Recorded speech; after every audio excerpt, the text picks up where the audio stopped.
Біз кейде айтамыз ғой, Құдай саған не жаздым, неге мені сынай бересің деп. Бірақ қарайтын болсақ, Алла тағаланың жер бетіндегі ең сүйіктілері оның пайғамбарлары.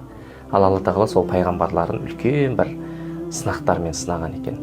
Мысалы, Нұх алейхиссаламды топан сумен сынады, Ибрахим алейхиссаламды отқа лақтырумен сынады, Яқуб алейхиссаламды соқырлықпен, Юсуф алейхиссаламды көреалмаушылықпен, яғни өзінің жақындарынан, ата-аналарынан алыстату арқылы сынаса, Аюб алейхиссаламға үлкен дерт берді Алла тағала.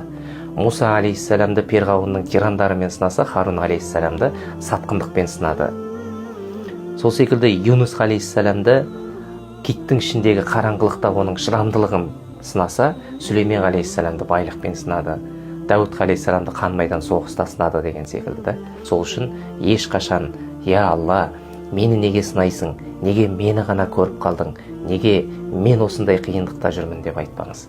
Себебі Алла тағала сүйген құлына және сіз көтере алатын ғана сынақты сізге Алла тағала беретін болады.